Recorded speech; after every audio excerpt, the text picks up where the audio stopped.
Well, good afternoon, everyone, and welcome to our panel discussion this afternoon. I'm Kevin Ochsner, and glad to be with you from Colorado. We're happy to have Specialty Insurance and Joplin Regional Stockyards as our sponsor this afternoon to have a conversation about a topic that I think is pretty timely and important to all of us.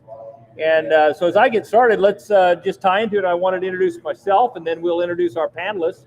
I make my home in Kersey, Colorado, about 60 miles northeast of Denver. A lot of people may know me best as the guy on Cattleman to Cattleman TV show on RFD TV, a weekly show. But in reality, I've spent 30 years doing some other things. Number one, I've been in the consulting business in agriculture, had an opportunity to consult with a lot of agricultural companies, both in the animal and crop world. In addition to that, most proud of my family, 2 daughters and a son, and my beautiful wife, Julie.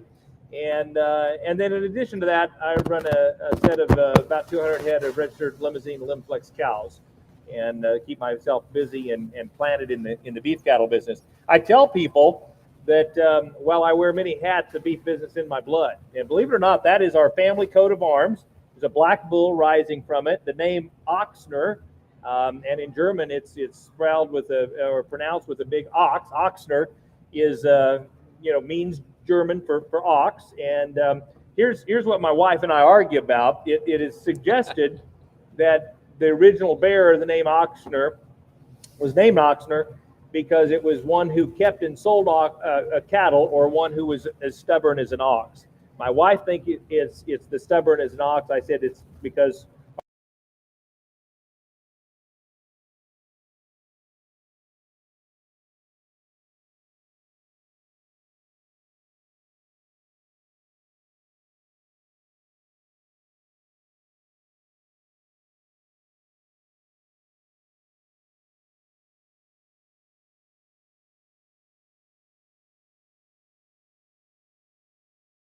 pastoral scene and sunshine and green grasses ahead for the beef cattle industry. And then there's some folks that I visit with that said, Kevin, it's a little foggy.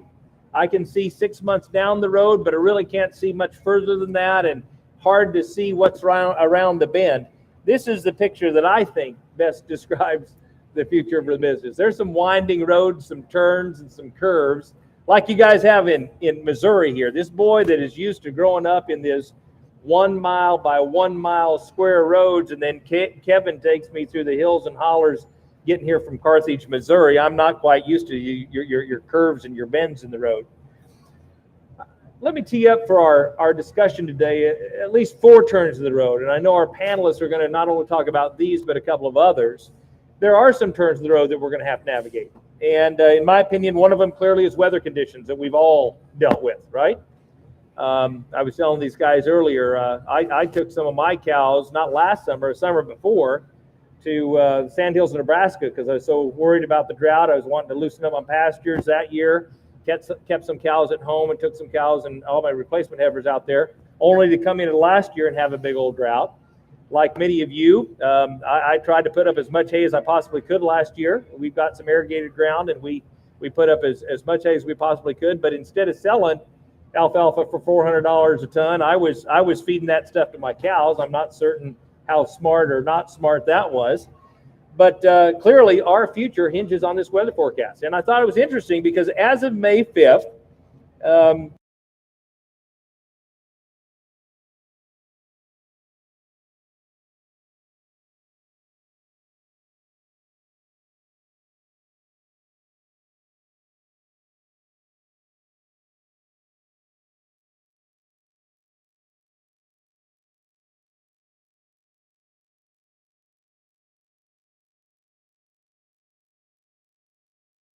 Western United States, as we look through New Mexico and Arizona and Texas and parts of Oklahoma and so forth. But then we roll on to May 12th and look at the rain that some of us got. Some of the very same places, right, would suggest that, hey, we in Colorado, at least my neck of the woods, we got 4.5 inches over 3 days. That doesn't happen much to us. And I know this rain that you guys just got was an absolute godsend and a huge blessing.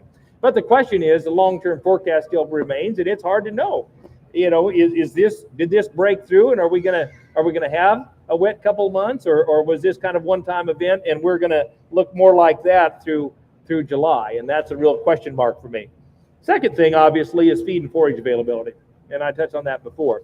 But it's not unimportant to talk about the fact that last year we had the absolute lowest hay stocks since 1959, and the fact of the matter is, I'm sorry, smallest since 1954, I should say.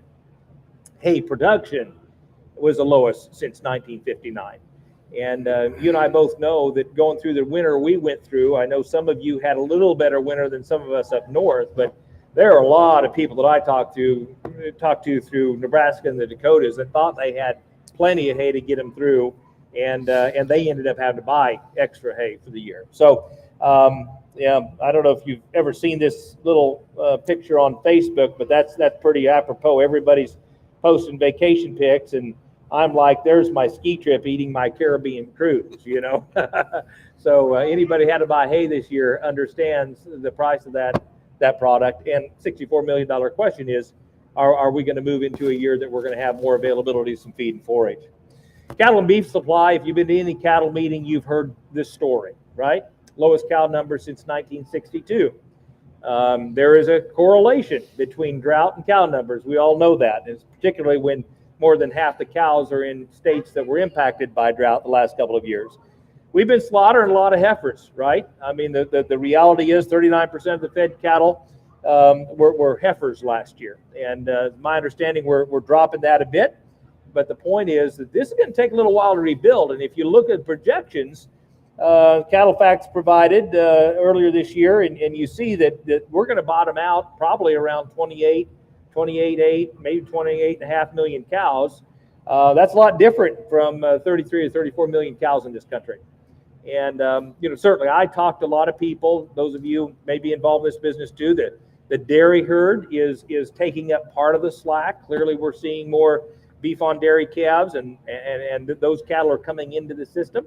But I don't think they're going to take up all this slack. There's always been a herd of 9 million dairy cows, and there's always been those calves that have come to the market. Now, historically, maybe they've been 100% Holstein or Jersey. We're putting more beef on the market, but we didn't manufacture more dairy cows than we had 10 years ago. So I don't think that is nirvana. That's not going to change the beef supply. And in terms of beef production, they suggest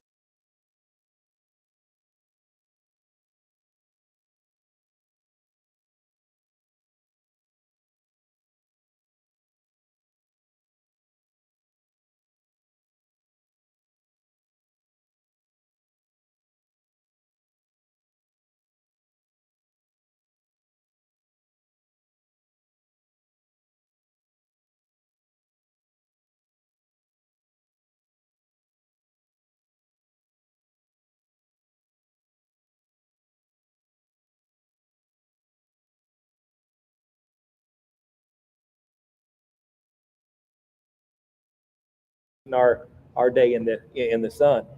And the last thing I wanted to tee up is consumer demand. And here's the good news. I think let's not forget, COVID, I think, ended up showing people how to cook at home again. I think that was fantastic. I think a lot of people actually got access to better beef than they'd ever eaten before.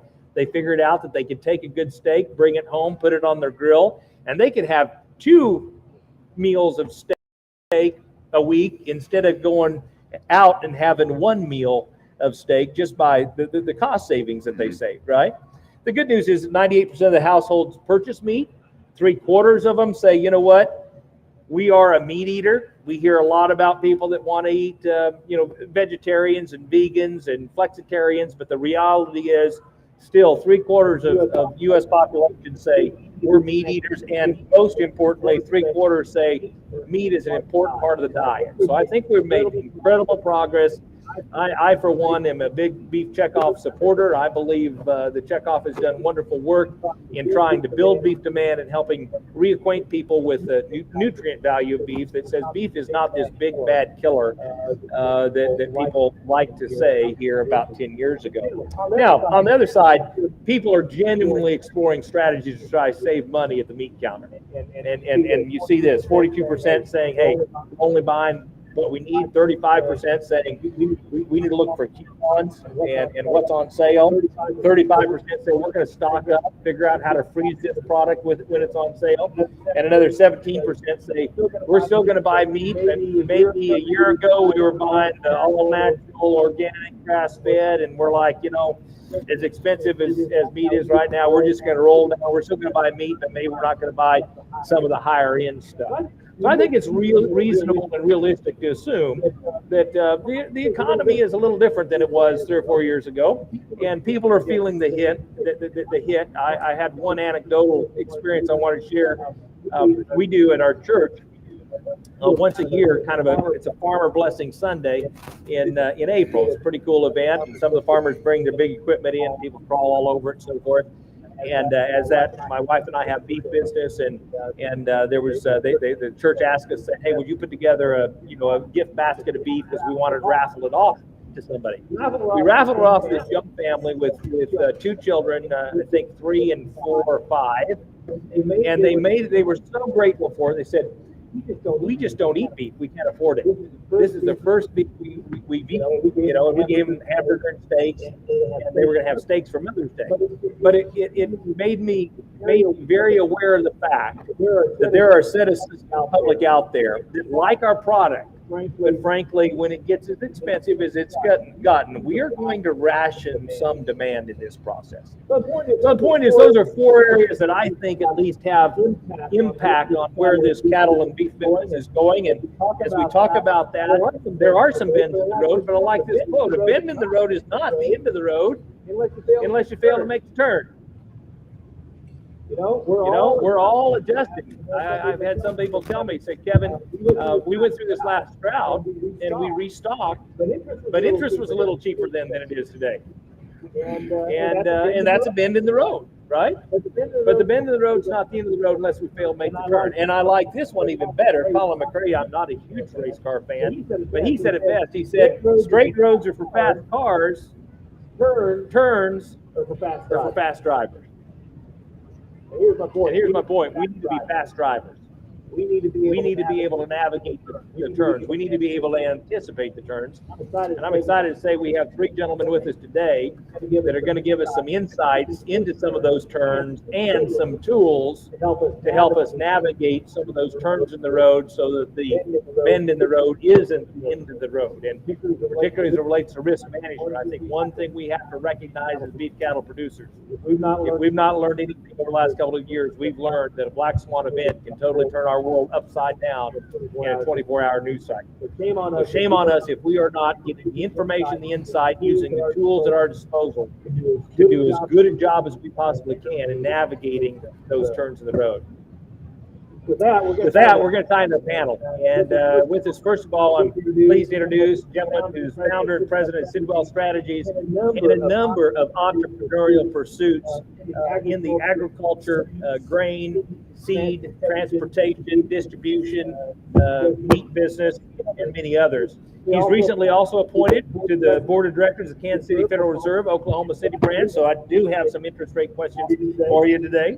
And prior to his recent transition into becoming more of an entrepreneur himself, he was the vice president of global strategy, mergers, and acquisitions for OSI Group. He was based out of Chicago and worked a lot in the mergers and acquisitions business. He also served as head of food and agribusiness research advisory for Rabobank in Northeast Asia and has quite some stories, having been on lots of television shows, Bloomberg and CNBC, and a number of them that are just a little more popular than Cattleman, maybe more well watched. I don't know. He holds a Bachelor of Science degree from Oklahoma State University and a Master's of Economics degree from the University of Hong Kong. He himself is a farm boy from Oklahoma, and his wife and his son live in Oklahoma, Gulf, Oklahoma today. So, ladies and gentlemen, please join me in welcoming Brady Sidwell. Thanks for joining us today. All right, thank you. Appreciate it. Great to be here. It's great to be here. I drove up this morning from Enid, Oklahoma. It's nice to see green kind of all the way here. The Kansas crop tour just finished, and I thought, man, this wheat looks pretty good around here, but I guess we are in eastern Kansas. Kansas, right? So western part of the state is a little bit different, of course, and that's our area. But again, back to the weather. I think I heard some people saying that I look younger than I did at that time, so I appreciate that. I've just got a kind of a few slides here to set the basis as we've already seen, and I guess we start with the good news first, right? That we have had some rain. But it's a significant challenge. I mean, we've got a lot of people in our area, producers that planted spring oats. Of course, we're baling wheat hay now if we can, and you always get caught in the rain as soon as you start baling, it seems. But hey, we'll take the rain. Sorghum Sudan is going to be a big deal this year, and we're just not out of the woods yet in terms of rebuilding and having enough forage stocks to get by. So still some challenges ahead, and this is kind of one of my favorite things to look at. But I was looking at that. I don't remember $8 hay ever. In fact, I remember $2 diesel. But our inputs are increasing, and we talk a little bit about inflation, and I know we will more. But that's always the biggest variable. People say we've got high-priced cattle, we've got high-priced commodities, the things we're selling. But does the farmer get to keep it? Typically not, right? And it's because we're price takers, and a lot of things we buy retail for our inputs. And when it comes to fuel and chemical and fertilizer and all those other things, it really take away our margin pretty quick.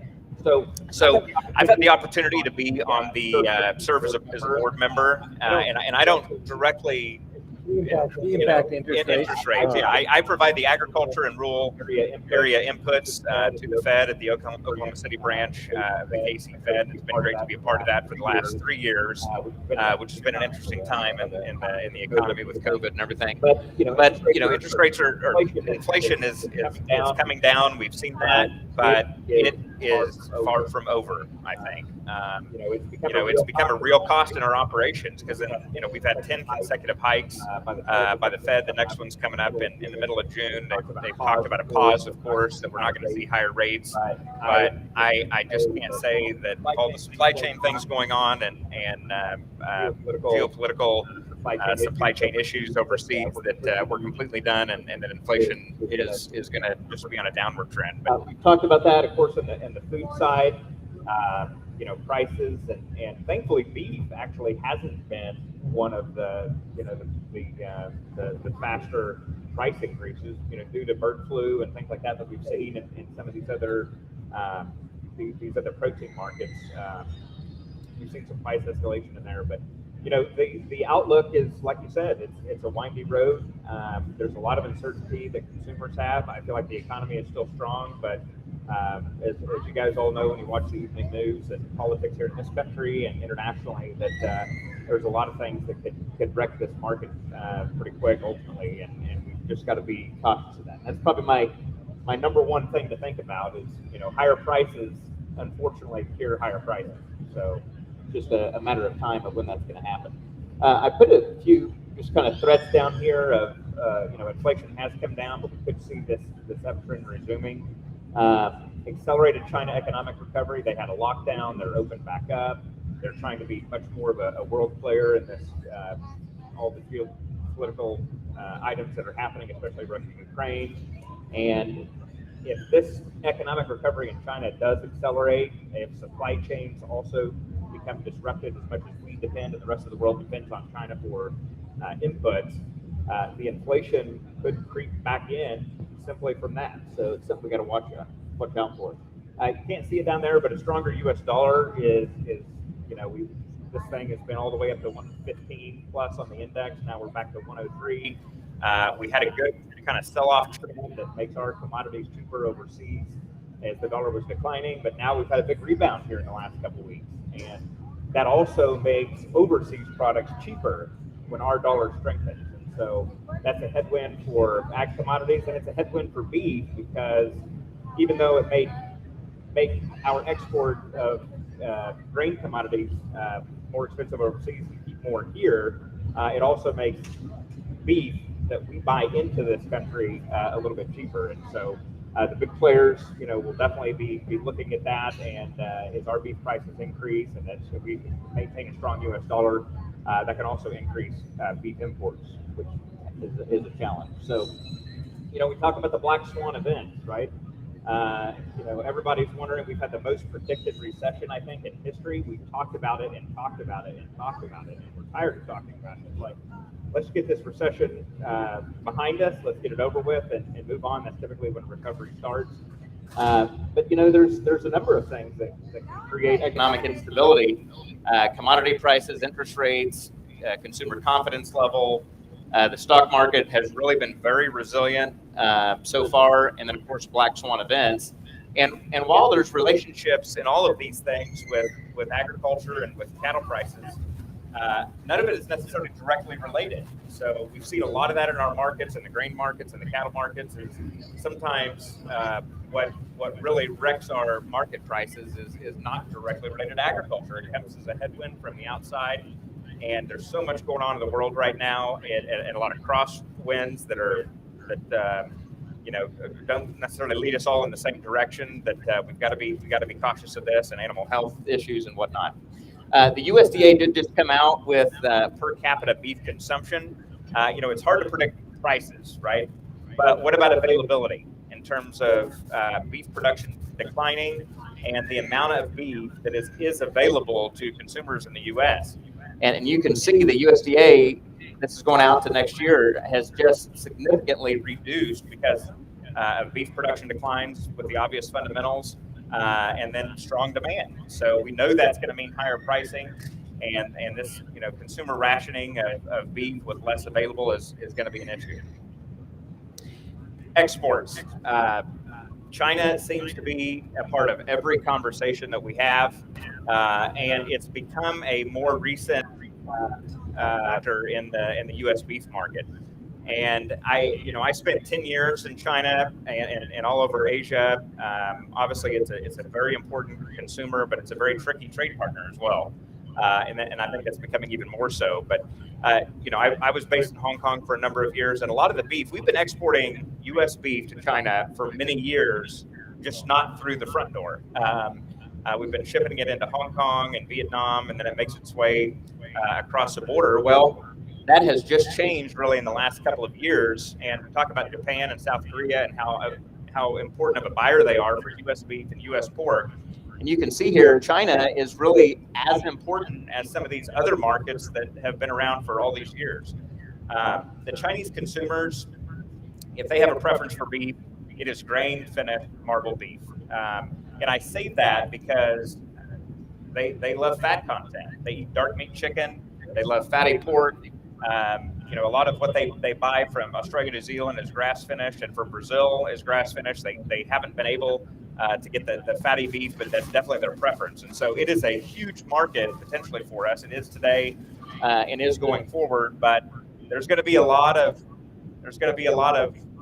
stops and starts probably to this. But that's why it's all important when we talk about kind of the global situation and related to Russia and South America and the positioning of this important consumer.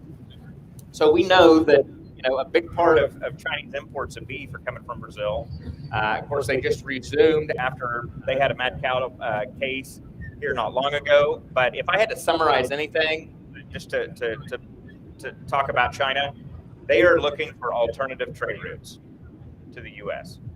China was a huge importer of corn from Ukraine and made all of these purchases leading up to some of these Black Sea renewals that they thought were not going to go through and escalated tensions in that part of the world. They started buying a lot of U.S. corn, which now what are they doing?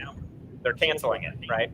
And we've seen this corn market kind of plummet here with planning and U.S. weather and other things, but also because China's been canceling a lot of their purchases. And some of that is because I feel like they've started now importing from Brazil.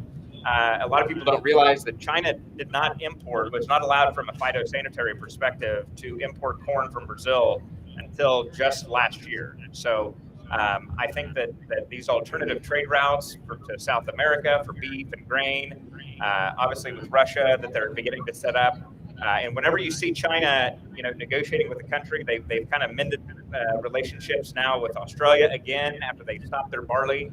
Whenever they're doing that, it's because they're trying to shift sourcing from those countries. So anyway, again, a tricky trade partner, but really an important one for the U.S. beef market. Just quickly, we had a cattle on feed report that we have every month. We had it on Friday at 2 p.m. after the close. That cattle market really started taking off Thursday and Friday morning before the cattle on feed report. So I'm not sure who's exactly getting the information prior to the 2 p.m. Any hands out there? I thought it was you. Oh, yeah. Maybe it is. Yeah. It's always easy to talk about it if it is, right? So, but the cattle market took off. Feeder cattle broke out above that kind of double top we had, and market kind of leans somewhat bullish at the moment. But again, when are we going to top out? But cattle on feed report was a little bit neutral versus expectations, but we did see lower placements, and we're going to continue to get into that. I mean, there's fewer cattle that are going to be fed corn. They're going to be out there in these feedlots, and while that tightens supplies, it's also kind of tricky to think about how the corn market is going to react when there's fewer to feed. So, this is a corn chart. That's an input for us in the cattle business. So we don't mind seeing that go down. December corn did close below $5 for the first time in a long time on Friday. It was $4.99 3/4. So there's probably a little bit more weakness, in this market with weather conditions and planting rates well ahead of schedule. The Brazil corn crop is they're talking about some dryness there, and obviously it's a global market, so we got to be paying attention to those other key exporters. But this is going to, of course, help the feeder market. I think that's part of the rally we've had, but for how long?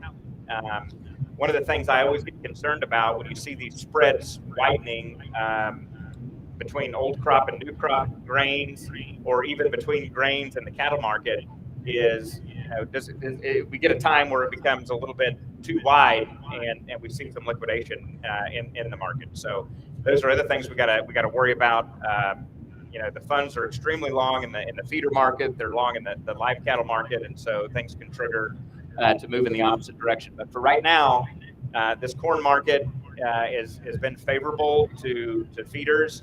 And I think we're going to get to a point here probably in the next several weeks that if you're a buyer of corn, it will be a good time to start covering some of your exposure going out in the next several months. June, July timeframe, if we get weather disruptions, and depending on how quick the far north of the Corn Belt in the High Plains gets planted, because it's been extremely wet there, we'll probably see some more volatility in this market. And so it's probably going to be a time to cover inputs soon.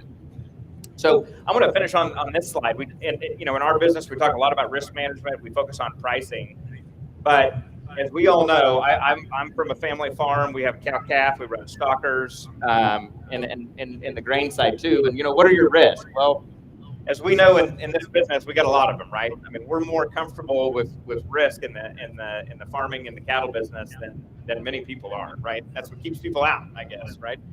But we got to think about operator risk.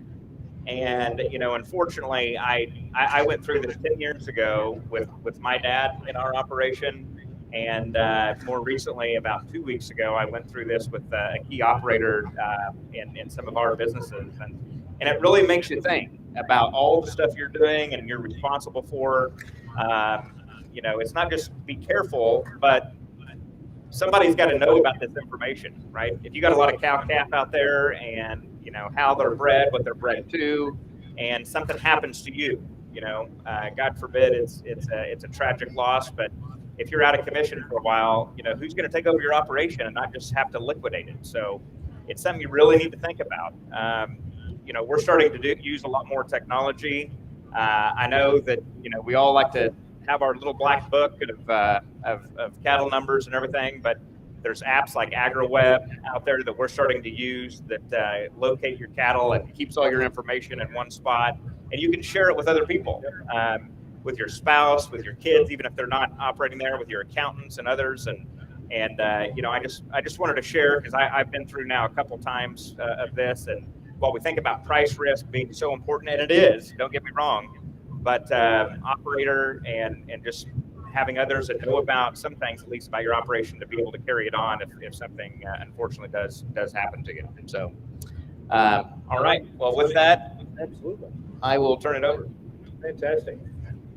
So what I would challenge you to do, we are going to give you an opportunity to ask questions to each one of these gentlemen in just a few minutes. So be thinking about the right kind of questions you want to ask them. I said right kind of question. This is not an opportunity. I say you're looking for a gotcha question, so he may or may not answer, right? But seriously, be thinking about questions you might have. And at this point in time, happy to introduce a gentleman that probably needs no introduction to this part of the country. Grew up in Mount Vernon, Missouri, of course, together with his dad, Jackie Moore, and Bailey Moore, and brother-in-law, Dustin Eldridge, runs Joplin Stockyards. As many of us know, they market over 500,000 head of cattle a year. I think you said 527,000 last year, and do that on behalf of 10,000 customers. And all of you who are well aware of Joplin knows just how serious they get at making certain that they're creating a market scenario to generate the most money for their customers. Also, not only through the Joplin Regional Stockyards, but some of you may be familiar with primetime video auctions that they also operate as well.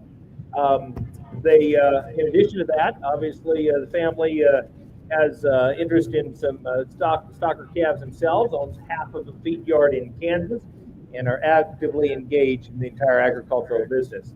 Skylar himself is married to wife Ashley, have 3 small children, I guess not so small, 9, 7, and a 3-year-old boy. And with that, ladies and gentlemen, would you please help me welcome Skylar to our panel? Thank you, Kevin.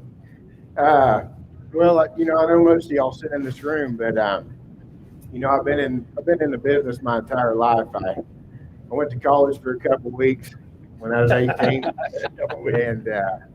and decided to go to auctions. It was 8 days. I knew I could make that, so I did.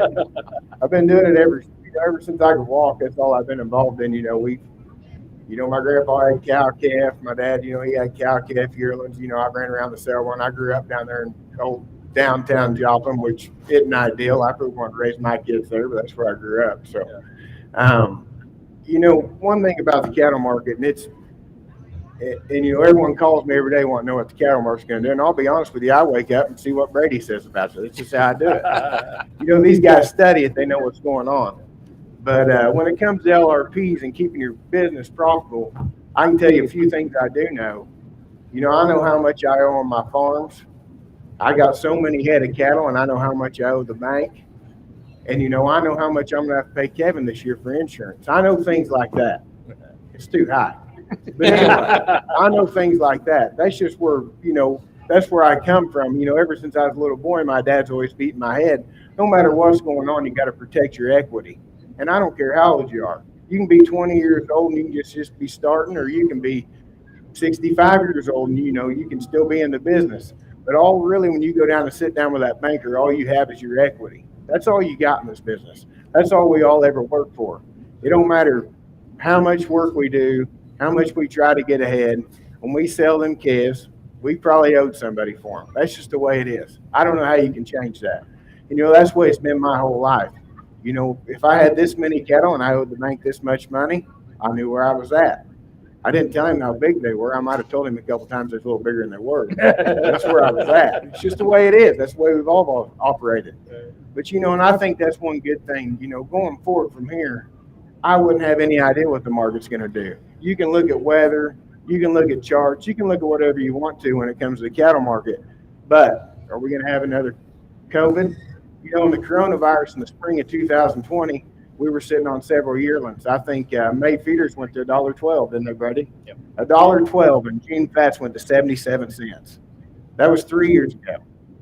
This spring, 77 cents. June fats today are $1.65 and a half or $6. We're selling fats for $1.70. Had the fundamentals changed that much between then and now? Not a whole lot. We've had packing house fires. We've had the war in Ukraine. We've had all them different things. And, when you're facing all these things, it just comes down to what's your bottom line. About everybody in here knows their expenses. They know if you're buying background calves, you know what you're giving for them. For the most part, you know what your feed's going to cost. If you got a cow calf operation and you're a decent manager at all, you know what it's going to cost to run that cow. You know what you need to have for them calves to build equity, to make your farm payment, to pay your insurance, to keep going, however big or small you are. Those are things that if you don't know, you probably should. But, and that's one thing I like about the LRPs. When it comes right down to it, and I did some a week ago Monday, we've got if you look out there and all these things, you see all these shortage in cattle and what we're going forward, and cattle numbers are going to be really short. And, you know, the futures look great. Some of that's built into the market, right? So what's the index today? 206? The board's 206. The index is $2. If you look at August feeders, which is something that's 60 days away, with 235 market for August. You know, the closest thing you can do on a LRP is 13 weeks, which would hit right dead in the middle of August, wouldn't it? Yep. So, you know, you look at these things, how much of that's built into the market? And that's what I try to look at. You know, I bought some, everyone always says, well, how can you make these cattle work? You go in there and you're going to give, you know, $1,350 or $1,400 for a 500-pound steer. Well, if you look at a 500-pound steer at $1,400, and you look at an $850-pound steer, and Kevin can sell you an LRP on him, the bottom price you're going to get for him, if you do the highest, is probably $1,900, isn't it? Yep. It's pretty close. They'll work. You know, if you got a little grass and this feed's coming down, things like that will work. So, you know, to me, all that, you know, looking forward and doing things like this, it's just about being a good manager. You know, I did some of those heifers for October. I bought some of them heifers weighing 450 pounds, and they cost $1,100 a head. You know, I look like an idiot in there buying them. Anyone that's in there said, well, that's an idiot over there. Look at him, what he's giving for these heifers. But it wasn't very long after that, I called Kevin, and I did a 700-pound heifer, and I insured it at 209 for October. Well, 209 at 700 pounds, you know, that's $1,470 or $80. You know, I got a little grass and contract some feed. We got someone online wanting to know what LRP stands for and kind of how that works. That's a Kevin question. Livestock risk protection. Livestock risk protection, right? Yeah. Great question. Thank you for engaging us. You bet. Yeah. So, you know, you go out there and you buy them LRPs. If your background is cattle, them cattle make $100, $150 a head. As far as my equity position, no matter how bullish I am, if I know I bought this many heifers and I can get $1,460 or $70 for them at 700 pounds for October, I know where my position is going to be after that, after my expenses. And that's the name of the game in this business. You know, everybody in this business over the years, what equity you built, you paid for your farm. You never had any equity, you know, any extra cash. That's just the way we've always all operated, you know. My grandpa, he raised 6 kids, had 150 acres, or had 150 cows on 500 acres. You know, he raised all 6 of them kids and paid for the 500 acres. He did it all on 150 cows. How he did it, I have no idea, but it was always about what he saved and never was what he made, you know. But I'll never forget in 2014, me and my dad and my brother, we're out there and we got these trucks coming. They're unloading these cattle and we're having a good time. We're making all kinds of money. And he told us, he pulled up there and he kind of sat like this. He pulled up there in his truck and we was out there at that pot dock. We was unloading these cattle. He said, "You boys having fun?" I said, "Yeah, we're having a good time." He said, "Well, I hope, because there's a day coming when you won't be able to get rid of these cattle fast enough." That's all he said. About 6 months later, them same trucks that were unloading them was pulling back in the driveway to get them out of there. It's just the way he thought, it's the way he looked at it. So, you know, I mean, LRP is just another tool, but it works really good in a market like this. You got really low cash and you got forecasted, this thing's going to be really good, better than you ever expected. This is no better time than to purchase something like an LRP, because everybody's got all the optimism built into the market. Sure, could October feeders go to 260 or 70? Absolutely. If corn goes to 350 and February fats go to $1.85 or 90, they're going there. But if you've got $1,700 on a steer and you've got $1,480 on a heifer sitting in your pocket, why wouldn't you spend $20 and capture that? It's sitting there for you. If someone bombs the White House tomorrow, they ain't going to bring near that. If a packing house burns down, they ain't going to bring near that. It ain't nothing about anything with the fundamentals of the cattle market. The fundamentals of the cattle market are great. We've got less cattle. It rained yesterday. We can come up with 100 reasons why the cattle market's going to be good, but it just takes one. And it's a sinking ship. They always said the last 2 people on the Titanic were cattle feeders. One of them looked at the other and said, "What do you think? Think we ought to jump?" And the other one said, "Nah, I think we'll hang on. I think it'll come back." They rode her all the way to the bottom. And that's just the way we all think. We're all optimistic. We got to be in this business. If you was a pessimist, you would never make it in this business with all the stuff we're up against all the time. So, you know, I think the LRP is just a great tool for you to have. You know, if you're young or whatever you got going on, it's a really good way to capture that equity. And that's really all we have when it comes right down to it. That's all the banker wants to know. You know, that's all anybody wants to know. Where's your equity standpoint? You know, when he emailed us and he said, you know, what do you think the biggest risk facing the cattle business is, you know? And I thought a lot about that. You know, in my day-to-day, I deal with a guy that's got one cow, and I sell cattle to feed yards that have 400,000 cattle. You know, I'm anywhere in between. But, you know, really when it comes right down to it, it's about the young guy, and it's keeping these guys. You know, we sold 527,000 cattle yesterday. 70% of them cattle, of those people that sold those cattle out of those 10,000 customers, have 40 cows or less. You know, that's what makes this business so great. You know, it don't matter if you want to go buy $15,000 bulls and you want to wean your calves for 120 days and you want to send me a story with them when they come to town, I'll read it, and I'm glad to do it. Now, I'm glad you did it. But if you run a bull year-round, you're a teacher at school, and every time you pin 5 or 6 balling bull calves or 4 or 5 heifer calves, you want to bring them down there to me, I'll sell them for you, and I'm glad to do it. And that's what makes this business great. It's all about the freedoms we have in it. It ain't like the hogs or the chickens or anything else, you know. So really the biggest risk we got to watch going forward. And you're seeing some of it out. Some of these people want to tell us what to do with these calves, you know. We got to watch it because the biggest thing we have is the freedom to do what we want to do. And we can do it every day. Ain't that right, Joe? You can make a yearling. You can jerk your calves off the cow and you can take them to town. You can guarantee your heifer's open or not, right, Paul? But the thing is, we get to do whatever we want.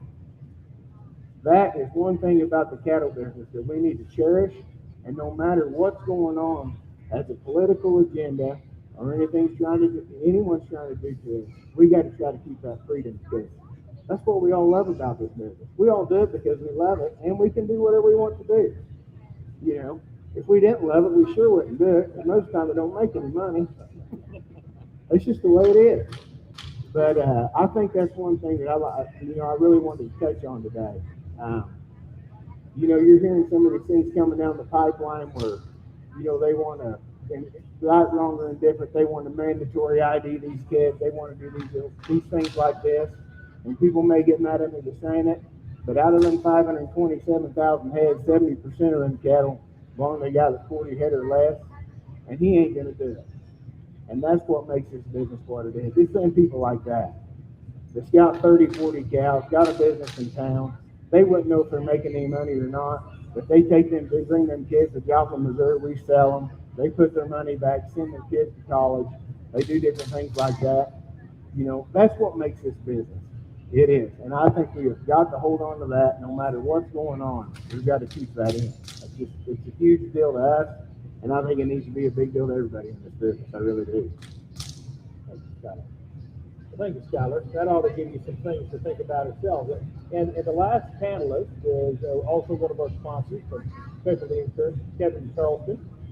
Very accomplished entrepreneur involved in a lot of different businesses, one of which he's the proud owner of Specialty Risk Insurance, a very prominent insurance agency located in Carthage, Missouri. He grew up on his own family's operation, had a meat packing business under his hand, ranching operation, and really learned the day-to-day life of agriculture,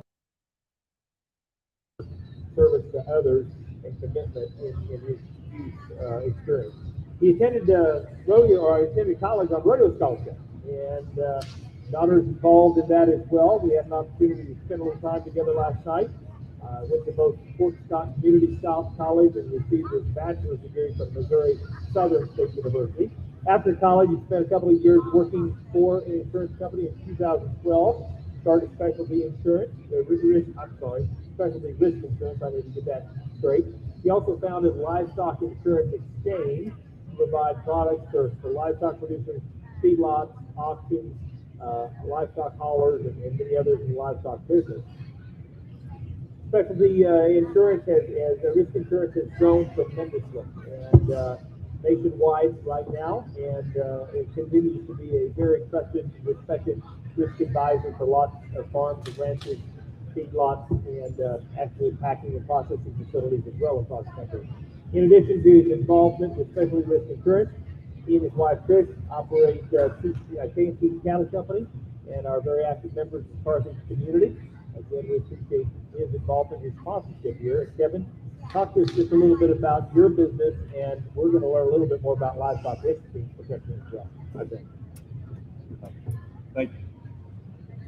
It's a little hard to follow these three guys from my side of the business, but I've been in the insurance business about 28 years, and one of the opportunities we've had in the last 30 years, and we do a lot of farm and ranch business, we do a lot of feedlot business, a lot of packing business, work with everything from the dirt to the plate. But this piece of livestock risk protection has been one of the things that we found that we can help and from a different aspect, help our farmers and ranchers maintain.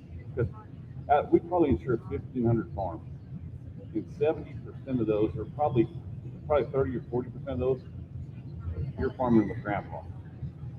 And we're trying to manage that so that we can help keep that for our people to work with. We enjoy that opportunity to work with those people. You see technology meets age, and pretty soon Grandpa's got Facebook, and he's keeping up with the markets, and he's getting involved in what's going on. And this product for us really got active about 3 years ago, about 2.5 years ago. We're sitting there talking about livestock risk protection because I was more on the property, the liability, the workers' comp, that side of the business. And this LRP piece, livestock risk protection piece came along for us, and we started talking about it to our customers, and it became an opportunity for us to help maintain some equity, protect some opportunities, things just some ways of life for some people. It's not as big a deal for a guy with 40 cows. But that guy that's got 150 yearlings, it's a pretty big deal. And everywhere we drive in our part of the country, and even out into your part of the country, there's more yearlings than we've ever seen in our part of the country, I believe, than I've ever seen weaned, growing out. And even if they're not weaned, this product, lets us look at the options for whatever size cattle you want. Whether you got 1, 2, I guess I ought to see it together. Good picture. Yeah. 1 to 12,000 in one contract, up to 25,000 for 1 inch. We can work you through that, and it's a pretty unique opportunity because if you want to market half your calves in 1 month against the board, you can do that. If you want to protect half your herd, you can do that. Or if you want to you're going to take your calves a certain month of the year every year, and you know it, and you feel comfortable with it. We'll get into that a little deep in a second. You can mix and match and do whatever you want. You just have to own the cattle whenever you buy the contract on here. It doesn't matter, 1 to 12,000 on that, up to 25,000 again for entity. It steers 600 pounds down, heifer 600 pounds down, steers 600 to 1,000 pounds, 600 to 1,000 pounds on heifer. We basically split that up in the market. I guess I got ahead of myself. We can buy out, like we talked about that, but you can go out there and you can buy these contracts for 13 to 52 weeks, and there's 4-week increments all the way out. We can set down. We're kind of getting into August now, and a lot of these cattle,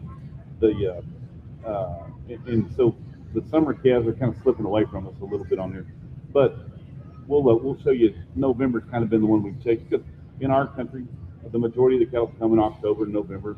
The guy with 40 calves, he's weaning those calves, bringing them to town. He's got them weaned maybe a month, depending on what's happened. So that's one of the things that we can have. But you have to own them when you buy the contract, and you have to own them within 60 days of the end of the contract. If you sell them early, not a problem. You just can't sell them more than 60 days early, it voids the contract. And really nothing more than that. It's not that complicated. I tried to overcomplicate it in the beginning. I'm doing a meeting down in Mountain Grove in Jackson. We started talking about equity. This is the first time in history we've ever had a chance to buy basically a version of crop insurance for cattle. First time in history. We can protect the smallest guy to the biggest guy that wants to take advantage of it. You don't have to sell them either. If you don't sell them, it doesn't matter. It's up to you how you market your cattle. And I always get this question, well, how do I know? And I need to sell this. I said, if your cattle were $20 a hundred less than the board when you bought this contract, they're still worth less, $20 less than the board when you sold it. Don't overcomplicate this. It does settle out against the CME index. So the 7-day average of feeder cattle is how this thing settles out up to that day. So if we had a lot of conversations earlier tonight about, we've had a couple instances come up. We had a foot and mouth deal somewhere in a BSC, kind of a false positive possibly or something. What's that do to the market on Monday? Hard to say. But just say it did move it down $3 or $4 on Monday. It's not going to happen that way. But just say it did. It's a 7-day average, so you don't get killed off on one day on the feeder cattle index, the 12-day average of feeder cattle.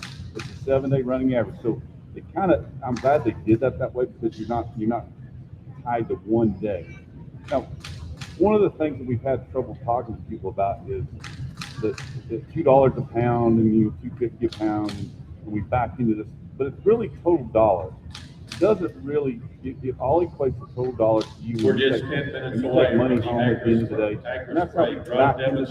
We just took a couple cards. You can actually hear about it run and then see it go up in the air and do some called the state spraying. of Missouri. That's on the And the grass 30 area about here, 60 yards It's south kind of of the the average Pasture of the middle of the Center. country. If you're We interested, make your have way that out. data That readily will start available. at 2 So we've just p.m. been following today. that. So if you follow the gray line is 2020, the red line is 2012, and you just move over from $863 to $973, and you moved up there to $1,490, all in 1 year. So you gained about $500+ in 1 year. Now, the next year, we're back down to 1,061 and 731. The Titanic guys are over here. They're trying to decide whether to jump over here. So we all don't know where this is. If we did, we all wouldn't be sitting here. That's the one thing we all know. These guys would know a lot more than I would know. But what I do know is we're within 10 cents of the high right now out there. And that's a November contract on your calf for a 550-pound calf. We're within 10 cents of what it was. I don't know where we're going. It looks pretty good, feels pretty good. One mad cow, foot and mouth. They load one calf on their own crate and send it to the U.S. And I'm not a doom and gloom guy. I'm an eternal optimist. I always think we're going to get there, where it's going to be okay.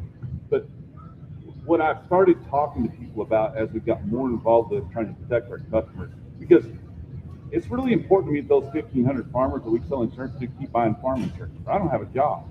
So it's my job to help them stay here a little more than it's ever been since I've been doing this business for the last 20 years. I don't know where this curve is, but I can tell you, and we'll go into a slide in a minute, I think if you give me $100 to work with over the next 3 years, I think that we can find a solid bottom side to it against this. I don't know where that starts and stops, and I've known Paul a long time, and I'm going to tell him the best thing that ever happened is if you had to pay that $100 in premium, and he's going to start squeaking. But I'm going to tell you that means your cattle brought a lot more money. So if you have to pay the premium, it's the best thing that ever happened. And you don't have to pay the premium until the day you have. Yeah, and you don't have to pay any premium on this until after that contract expires. Sometimes we mail you a bill, sometimes we mail you a check. We've had a little that both ways lately, haven't we? So, sometimes I like to keep the bill better than the check. Yeah, because the cattle brought more. Because the cattle brought more. So that's what we've tried to figure out. And our concept is that if we give you 1 more year from 1490 to 1061, what does that do for you? What if I give you a year and a half of that? That's $800. Now that's a lot of difference to the equity that he's talking about. And I think there's a spot in there that's going to happen. We're our own worst enemy. We're going to overproduce at some point. I'm no economist, but everybody, we're our own worst enemy. We're always going to overproduce. Where and when, we don't know. It's a slower cycle with cattle and hogs or chickens. They can tell you the size of, they can book a chicken right now when they lay the egg, because it's within hours. A hog within 48 hours. You can't do that in this business. So, obviously Brady sells this too, and we talked about it in advance. The opportunity here to save that equity, there's an opportunity here. So, this is just an example And we have this on specialtyrisk.ag. We built an app that you can put it on your phone. It's really more of an icon that lets you look at the prices at 4 o'clock every day. These prices come out at 4 o'clock every day, and I'm going to tell you to already start thinking about 8:25 in the morning. July 1st, it goes 8:25 in the morning, and you cannot buy anything else. The market's locked down till 4 o'clock that day or 3:45, depending on what happens. So start thinking in that way. It's 9 o'clock right now, but just stay with 8:25 because we're going to have some mad people somewhere along the way there in July because they didn't hear that piece of information. RMA just came out with that about 2 weeks ago. So I was going to be mad. you were going to be mad. Yeah, yes, exactly. So this is just an example. Take the board right now on 11/16 Kev. I think it's a 26-week contract out there. It's cut off a little bit, but that's the day that you need to sell your cattle somewhere in that vicinity. Understand that there could be still some volatility in the market within those few days from whenever it settles, but a 7-day running average up to it on feeder cattle. 261 is 99% of that. That's how, I don't know how they came up with this idea, why they didn't just stay with the price on the left, but this is how that's $1,440 for 550 pounds of calf. Look, it's $56 total. The government's going to pay $20. That was 35%. You're going to pay $36 a head. That's my $100 scenario. Give me that for 3 years, somewhere in there, and hopefully you just got to pay the premium.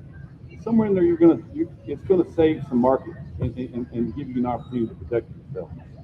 But now, let's say we want to go down there and you're pretty comfortable down there at $250 on these cattle. That's $1,379. That's $19 a head. Now, I don't know a tank full of diesel, or you buy a soda pop on the way to town every day. Cut a few habits out and buy that for $19 a head. You know, because we're not going broke and losing all of our equity at $250. That's what we kind of go 10 to 12 back to the market and usually kind of say, hey, this is kind of a pretty good option, especially on a cattle guy. A feeder cattle guy maybe needs to stay tight at $36, depending on what you bought them for, because they're pretty high right now. But that's just what we use as an option. We've done a lot of it from both ways. This market, we start laughing off on when the bank went sideways a month and a half ago. We did 5,000 head on Monday. Last week we did 500 head for this week. It's kind of quiet this week. You know, we usually do 1,000 to 1,500 head a week, give or take, from what's going on in the market. But we're starting to expand our footprint, to get, we think, more customers. I have more meetings with bankers than I do with producers. Every banker in the country that we talk to wants to. We're about 3 minutes away from the agri-spray drone demonstration. So I would tell you about 60 yards south of the plaster center on the grass strip. Very big They'll talk about the drone, and you can actually see it go in the air. And do some spraying out there. And he's okay at $19. If you have an interest in that, you still have You're time not going to lose all to your get out equity. So we're starting to have. I had 2 in Mountain Home, Arkansas, and all the bankers in town put their head together and brought all their customers to one meeting. Where's that ever happened? All the local bankers gathered up, and they brought us about 20 guys and said, listen, we're going to sit there and talk about this thing. Then we went to Paris, where they have 60 people down there, 80 people in that meeting down in Paris, Arkansas, and there was a lot of conversation about what's going on. There's some high prices here, talking about the opportunity. And whenever I told those guys that the best thing happened was they had to pay me that $100 in insurance, they were like, Then we kind of went through the scenario. But the biggest thing is to protect your equity long term, and it's a way to do that from the bottom side. So back to you, Kevin. Thank you. That's a great, boy, sounded some good thinking there. I like this quote: catch up, you need to ask the right questions. To get ahead, you need to find the right answer to the right questions. But stay ahead, you need to find the right answers, the right questions, the right time. Timing is the essence. So here's my question for you guys: what questions might you have for panelists? We've got a microphone, and we will take some audience questions now, as long as they have something to do with this topic here. We're not going to let them give you a gotcha question, right? That's right. Any questions from the group? Online is can you guys hear me? Online is asking a question: what is the likely trend of cow prices in the fall? Okay, likely trend of cow prices. Tyler, we're going to put you on the spot right now. So maybe give us an update of what we saw last night at that Show Me Select sale, and then project out and tell us about what you see happening this fall. Well, I mean, going back to what you guys covered earlier with the hay situation we got. So in this part of the world, you know, going in from August 31st all the way through the fall last year, we didn't bale any hay. Hay supplies were tight. We had a really late spring. We're still hoping we're going to get one with the rains and warm weather. So, you know, the last 3 weeks of Joplin, we sold 5,000 cows. We had 2,400, then we had 14, 1,500, and 1,100. So, you know, you're still seeing big runs of cows. Fort Scott, Kansas had 1,000 cows a couple weeks ago. It's a little bit dry there. So you're still seeing a lot of cow liquidation go on across the United States. Going forward from here, everyone's always like, how many more cows can you sell? I mean, how many more of them there is there? You know, and it just keeps surprising us too. They just keep coming out of the bushes. So, you know, I think we're going to see these people really cull these cows really hard. I think it's 30 days from now, if we keep seeing widespread rain, you know, across the United States, and people getting the hay fields, these cow numbers will come down. I still think there's $10 or $20 in these tall cows. Take-home cows, you know, the markets never really get to their full potential of expansion until people keep heifers. So if we run into this fall and you see them cows start to get a lot higher, people start keeping heifers back. That'll be the next step as we go forward. But I think stock cows, and it's all weather dependent. You know, we're gonna see these prices up 50, 60, 70% going into the fall, in my opinion, if it rains. If it don't, and it's fooled me a lot of times, it won't. You know, they'll stay pretty well where they're at. And Brady, let me point to you. I mean, you talked about lower placement. When you tie together lower placements and summer grilling season and everything else, I mean, there's going to be some demand for cows even just for throughout the summer months, don't you think? Yeah, I do. I mean, I think that, you know, that hamburger market and everything, like you say, coming into the season. And, you know, another thing that I think about, we always talk about the average age of producers in agriculture and all that, but I think that there's going to be a transition here as well, because a lot of guys are saying, I've got cows that are 8, 9, 10 years old, you know, maybe they haven't sold them. I mean, they're getting younger, I think, the ones that are coming to town, but look at what they're worth and start selling them off. And I think that we'll probably end up seeing a lot of guys get out of the business, in fact, and because these prices are as high as they are. So, yeah, I mean, you know, if the economy stays on a firm footing and the Fed pauses, say, here in the middle of June, and we get the consumer optimism and continue trade with China and maybe the dollar weakening up, I mean, I think that the consumers continue to buy. Beef has become much more available. I mean, you were talking about that as well, the consumers, but a lot of these big retailers are doing, you know, Walmart, Kroger's, others. You know, we've seen that in the steak market just over the last couple of years. You know, we've seen just more availability of beef in front of people, and they're consuming it. And I think that's kind of a habit, more at home and these things. So, I mean, if demand stays strong and these, you know, what we're talking about, I think that we'll see this cow market stay pretty strong. And I still think we're probably going to have another round of liquidation coming. You know, like I say, weather depending, but also when you start doing the math on a 7, 8 year old cow, and some people are probably going to cash in. So, Another question. Let me ask a couple of questions about livestock risk protection, just to clarify for the audience, right? And so number one, what I heard you say, it doesn't matter if you have 1 or 24,999. So the point is, unlike a futures contract, I can do it with 23 head if I want to. Is that right? Yes, your biggest exposure was the premium on the right and no margin call. And you don't pay it till after the fact. So, you know, and we talk about that all the time. Even in late summer, the spread on those cattle gets pretty tight, because the rest of the year the index is about enough to pay a lot of the premium sometimes. A lot of times the index one will tell you the premium, the difference in it does. Yes, it's from 1 to 12 or 11,000 or 12,000 on a contract up to 24,900 something. And I would just add to that. So of course, you know, the feeder market's 50,000 pounds, and even if you buy a put, no margin call, but it's got to have 50,000 pounds. And even if you do have 5,000 head, it's nice to have the incrementalness of the LRP. You know, I mean, I do the same thing. It's like, you know, if I get 50 head of these lean calves, and I do 12 now and 12. If the market goes up a little more, then do another one, and it'll be a day later, but it's all within the same time frame. But in these markets, it's hard to hit the timing. But us farmers, we're always an all or nothing, right? Like we're going to sell them all or we're going to keep them all, and it's easy to get into that mentality. But with this volatile as these markets are, with the expanded limits and how much these markets can move on a daily basis, and how we see in the ground, I mean, the amount of movement now is just incredible across all markets, and being able to do those incremental, so you're not just picking a date and time and you're going to be right or wrong, is really a nice element of the RV.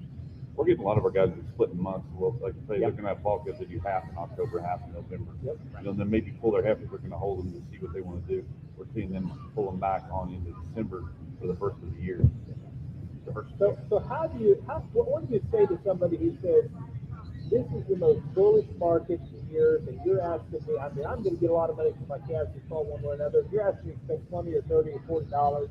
I mean, what do you say to those folks that are so optimistic, to your point, that said, this is the exact wrong time to be doing this. I mean, I want to do it when I'm scared of making any money. It's just I'm going to make some money, it's just about how much. What do you say to those folks, Kevin? That conversation is about a daily conversation every day, and I just say, you're going to be back, and it's not going to be as much fun. You're going to buy it. This product is here, and it's designed for the customer. They didn't like crop insurance either when they started, but they buy it, and they'll keep working on this product until they get it where it's set. And right now it works pretty well, but I just told me you're going to be back. I know I'm as emotional as you are, and I understand. And I said, the opportunity is going to be here, and if you let $200 or $300 a head slip away, shame on you for $20. Yeah. Or just do 20%, and I didn't catch you off, but we were talking before. The hardest thing to do is trying to get somebody to buy protection when they look like they don't need it, right? It's like even like house insurance, right? I mean, if you don't think there's going to be any problem and you're going to be able to fix it all, and it's hard to do that when the market's kind of running away from it. But is the market harder to sell when it's going up or going down? Yeah, that's right. Going up. Yep. For me. It is. Oh, for sure. That's what I mean. Trying to buy downside when it's going protection. down, you're like, it's coming back. In a market. It's going to come back. Yeah. And then you get into 2 to 3 days of that. We're going to bottom and bounce back. And you get all these emotions. You lose another $10. Your wife's like, what's wrong with you? I mean, I've been through Yeah, I was going to say, you're talking like somebody with some experience here, Skyler. That's fantastic. Yeah. We did probably 25,000 heads the morning you trained because we had till 9 o'clock on yesterday's market to buy that market. It's going to open limit down. We had 2 people on the phone for 4 o'clock that morning to fill in. And one thing I'll tell you that's important is if I don't have a 2-page application on you now, I'm not going to help you that morning. I'm going to help the people that are already on file with us because I don't have a choice. I have to take care of the people that already have. You don't have to buy anything. It's a 2-page application that we put on file. You're ready to go. It's literally, how long does it take you, Clay, to do a contract? And 5 minutes would be a long one. It literally, we type in about 8 things and it's done. So just keep that in mind. If you think you're ever going to use this, come talk to us. We'll put a contract on file. Now, the other thing I'm going to tell you is if you've already got a contract with another person, don't think you can call us that morning because you can't. You have to go back to your original guy until July 1st. We got to switch it prior to July 1st if you do want to come to us as well. But I can't help you, and I don't want you to wait for us on the phone that morning in that spot because I can't help you, and I don't want you to be in a bad spot because you got till 8:25 as of July 1st, and that's a lot to get done in the morning if something happens overnight. That's a question, no. Any other questions here? I want to come back to you, Brady, and ask a question relative to the biggest risk. And I think the list of risks that you put up there was helpful. We spent a lot of time talking about market risk, but what do you guide all of us to say, how do we do a good, solid risk assessment on our operation? And whether it be, again, the risk that occurs if the guy that everything's in his head, gets hit by a bus, or the risk of a fire, or in our case, in 2013, a big flood, or what have you. Talk about that, and I'm going to give you an opportunity as somebody who specializes in risk to do the same. Yeah, you know, and also I think I'm a good example because I've been through it. Yep. I was actually I can talk about our situation. I was living overseas, and you know, and it was a deal where my dad passed kind of suddenly, but I was involved, you know, up to that, even though I wasn't there, and just having that relationship of talking and everything. And by the way, that was in 2013, and I came back in 14, and my dad always ran stockers, and I wanted to do cow-calf. And so guess when I bought into the cow-calf market? 2014. So I'm still paying for that, by the way, but, you know, sometimes we're a little more eager than, you know, right. But no, I think that those things are important, and you know, even talking about succession planning and stuff like that none of us want to do. You know, having trust and things in your trust and stuff like that. And that's not necessarily my exact area, but I can just tell you, having all your information in one place and you know, being able to have kind of a backup plan and more people that know about your operation and where things are and what you're going to do if you know, if there's an issue. But you know, having price protection in place, of course, is really important. I mean, you know, I work with a lot of younger guys and smaller guys as well. We were talking about that equity component, which you outlined very well. And the guys are getting started out, and sometimes that is a part of the succession planning. Is, you know, your son or daughter getting involved in the operation and starting to put some things in their own name. You know, and they need protection more than anybody. And a lot of times, in order to borrow money, they've got to have it in place. And I tell a lot of our younger guys that, you know, may not want to spend the insurance because they're trying to hit that home run, right, without having a cost. But it helps you to access more capital and to borrow more capital, and that's what a lot of us younger guys need in the market where we don't have that equity base built out. But you know, just like I say, having a plan, and it may not be in your immediate family, but you know, a lot of us have trusted relationship with accountants and things like that. And I don't know, I just had some of this recently happen, and it just reminds us that things can be very temporary, and it also, it's not necessarily someone just older, right? It can happen to any of us, and just gotta be cognizant of that. Kevin, what would you add in terms of the whole risk assessment above and beyond market risk? You know, we sit down with a lot of our farmers, and it's that transition from grandpa to grandson right now. Because kind of our age group, coming out of the 90s, early 90s, there wasn't a lot of farm income for us to work with. So we kind of moved away from that. I had a job, and that was the great thing. I could still be part of agriculture, and both of us, and we're still in that industry. But one of the things that we have a lot of conversations, all of our guys do with the people. Grandpas are still calling the shots. It starts. We got to, when we have a meeting and we're talking about the value of a $500 million combine. The family's got to be in that conversation. You can't just be. And I understand it's grandpa's, but we have that conversation day in and day out with our people. What's the plan? Where are you going to go next? How's it look?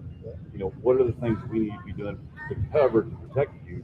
You know, is that building that important? Well, no, we take it off. You know, what's the future look like? And we walk through that with them when we make sure. And one of the other things a lot of people forget to do is they create that trust you're talking about, and they don't put it on your insurance policy. And it owns everything, and it has that insurance policy has no duty to defend that because it's not a name on the policy.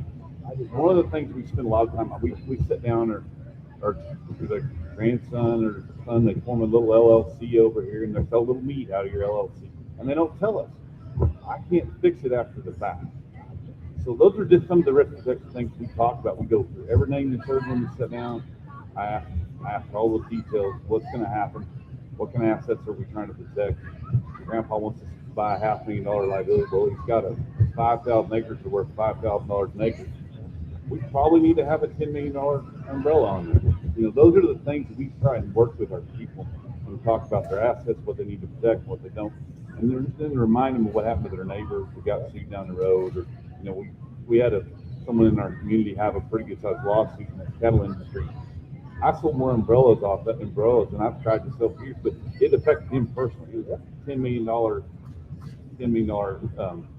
lawsuit. It got worked out, but the conversations were up. We're really trying to just tell them this is a different world we live in. We're trying to help you. We want to make sure everything's right. We'll walk you through it and help them with it. We spend a lot of time on it. And unfortunately, sometimes you learn the lesson the hard way after the fact when you find out that, you thought that that was not a real risk, or you had conservative risk, or what have you. I'm just in that boat pretty much. Yeah. One last question for you guys. I guess I just asked each one of you to finish up here. As we look ahead for the next 6, 12 months, hopeful that there's some real optimism in this cattle business. I just asked each one of you to say, what's one or two things you'd tell all of us that we can do to try to position ourselves to fully capitalize on maybe some good times that could be ahead for the business. What do you say, Brady? I got to go first. Huh? I'm going to put you on. You're right here on the right hand Yeah, side. there you go. Well, I'll tell you, I think that we do have a big opportunity, and I think that the bull cycle here in the cattle market, we talk a lot about risk, which we need to protect, but it is a time to be paying attention. And I think that we're going to see over the next 2 to 3 years, maybe 4, even that, especially in the cow-calf market, stockers can be a little bit more difficult because you have it for a shorter window, and we're often borrowing money to make it all work, and rates are more expensive. I think that the main thing is, break even. Know your break even. And I talked with a lot of guys in the crop business about this too. And it's like, how much money do you want to make? And we never think of it that way, but how much money do you want to make? I mean, if you can make 200-300 ahead and where you can protect it, but know where your break evens are and protect that break even. But I think there's a big opportunity, and it's time to position for it. So if you've got the labor and the infrastructure there to do it, make sure you get price protection in place, because it's probably going to be something outside of the cattle market that is going to be that one thing you were talking about that that we look back in hindsight and see that it was a major issue. So don't try to plan for it. And like I say, it doesn't matter how hard you work. We're all thinking that way. The harder we work, the more the outcome. But when the markets change, and they do overnight, it's not about that. So be thoughtful in terms of how you're protecting. But I think there's going to be a really good market in the next couple of years for the cattlemen. And if you're doing local beef, if you're doing beef supply chain, we talked about that. We're starting to work with a lot more guys do that. I feel like younger people as well as a part of an operation, that can be kind of a thing they are interested in and take on to kind of get them involved in the business, that there's going to be opportunities there. I wouldn't be surprised over the next 6 months if we see some shortages even in some of the beef supply here in this country again. So I've already talked to grocery stores and talked about rationing and things like that. So anyway, supply chain is going to be top of mind, and just figure out in your operation, even if it's not a traditional way that you've been capturing value in the market, to consider it. Outstanding. Outstanding. What would you say, Kevin? Well, I can tell you what I'm doing personally. You got to make hay like sunshine. I think you need to mash the gas. Labor's going to use things like LRPs, take advantage of some of these feed prices drop. You want to try to have as many backgrounding cattle as you can, and you want to try to have many calves on the ground. If we don't get many opportunities like this, the cattle market's nothing but a cycle. It's cycled for ever since they recorded it. Right. So, you want to use some things like these LRPs. You want to go to your bankers, tell them you want to try to leverage this thing and get out in front of this feed deal, get some feed bought. We're going to see a dip in this feed. Take advantage of it. Know your expenses. Know what you've done. I mean, you want to be cautiously optimistic, but not very many times do we get this chance to make some money in the cattle business. And just because cows are bringing $1 a pound, if you got an opportunity to keep them, because they're going to make you money. That's the way I feel. Great. What do you think, Kevin? The kind of LRP piece is the biggest thing that we can help from my side of the business. Even if you want a portion of your herd or part of it or half of it, but we're even working out on some unborn calves for the fall for next spring, just proportionally. Let us protect part of that equity, because then you get to keep being part of the industry, and we all get to keep working together. So. Haven't tried for a while. I mean, it's not, you and I were having a conversation. How many of you, do any of you take any passive forage protection insurance? I started doing that a couple years ago, and it is one of those things. My insurance agent called me here a week ago and said, look, he said, December, January, paid for your policy, and you made some money in February, March. And now I'm like, hey, anything else now can raise. My policy's paid for. I just want a lot of grass. But I recognize full well there'll come a day when he's going to call and I'm going to have to write him a check. But it's that concept of give me $100. It's give me a portion to set aside to say over a 3 or 4 or 5 year period, I'm going to use this money to manage risk. And you know, for somebody, I don't know if you believe this is risk manager. I've always believed if you're wealthy enough personally to be able to take the high highs and the low lows, then this session is not for you. Just go for it. I'm just not personally in that position. I mean, it addressed me. You know what I mean? We'll trade natural gas. That's right. Yeah. That's an alternative, right? That's good. At any rate, as we close up today, I just close with this comment. We do a lot of reading, and one of the great books that I read is a book by Warren Bennett, a leadership author. He said, the single most important thing leaders do is make good judgment calls in the face of ambiguity, uncertainty, and conflicting demands, often under a lot of time pressure. Leaders must make decisions and take action to ensure the survival and success of the organization. And he goes on to say it this way: good leaders sort the important from the trivial. They focus on getting the important calls right. I would tell you that I think as we talk today, one of the most important calls we can get right is to say, how are we managing the risk in our operations? And are we utilizing the tools that are at our disposal to manage that risk so that we're able to do this not just next year, but next generation? Thank you all for joining us. Thank you again to Joplin Regional Stockyards and the good folks at Special Risk Insurance for sponsoring this. We really, really appreciate your involvement in this, both in terms of financially as well as providing some expertise. And thank you, Brady, for coming and joining us today. Have a great farm show.